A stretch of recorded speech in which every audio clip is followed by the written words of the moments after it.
Alors bonjour Ludivine, Bonjour. On va donc déguster le Corton Grand Cru cuvée Charlotte Dumay, Oui. L'un des 5 vins qu'on a sélectionnés, Oui. sur ce très joli millésime 2015 de Spice de Beaune. Oui. Alors là, vous ne pouviez pas me faire plus plaisir aussi en sélectionnant un de ces vins-là parce que c'est Corton, voilà, c'est une colline que j'affectionne particulièrement. Voilà. Voilà, alors la cuvée Charlotte Dumay, c'est un assemblage donc des cortons Bressande et des cortons Renarde. Alors les cortons Renarde, on est sur le secteur de la Doua et les Bressandes, c'est un tout petit peu plus réparti autour de la colline.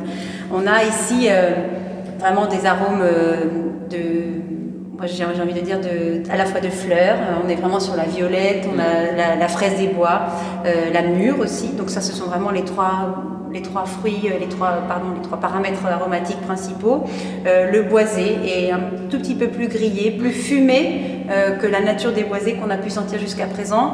Le choix se portant sur la capacité du vin à l'intégrer, à bien s'accommoder de cette nuance aromatique-là. Ce qu'on comprend quand tu dis ça, c'est cette gradation qu'on a vu également tout à l'heure entre un Savigny, un Volnay premier cru, un Corton Grand Cru, c'est cette adéquation et c'est ce mariage subtil et effectivement l'adéquation est le bon mot, entre la capacité d'un vin à absorber un fût, à se marier progressivement. Voilà. Il y a vraiment finalement un différent niveau aussi de complexité. De complexité, voilà. C'est d'abord lié à la matrice vin, c'est-à-dire à son aptitude à absorber, à intégrer tout ça. Et puis ensuite, c'est une notion de nuance. Où là, on peut vraiment travailler et choisir la note aromatique sur laquelle on veut travailler. Alors après, bien sûr, la sélection des bois est importante. Tout ça, c'est un métier, mais on a quand même aussi un millésime qui nous aide parce que là, vous allez voir en bouche, ce sont des tanins très corsés, très concentrés. Et on a eu besoin que le fût nous apporte une certaine sucrosité, voilà, parce qu'on a des tanins voilà, un peu rustiques, un peu rudes. Toujours calcaire de Corton aussi. Bien sûr, absolument. Dans la densité, le calcaire. Bien sûr. Qui est aussi un gage de fraîcheur. C'est son côté.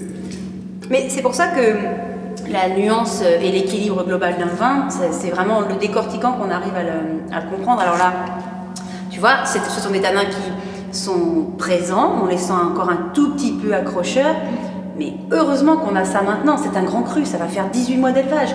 Si déjà les tanins étaient tous bien en place, à quoi servirait l'élevage, hein? Et on serait plus en Bourgogne. Voilà, donc il faut quand même aussi intégrer ce paramètre important sur le potentiel du vin. Alors là, par contre, j'y mets ma main. On le garantit. Ouais. Super. Très belle texture, très belle toucher. Ah ouais, c'est une belle longueur aussi. Une fois après avoir dégusté, c'est un vin qui reste tant en arôme qu'en saveur et en texture aussi. On a vraiment une belle richesse. Tout à fait. Super, merci beaucoup. De rien, avec plaisir.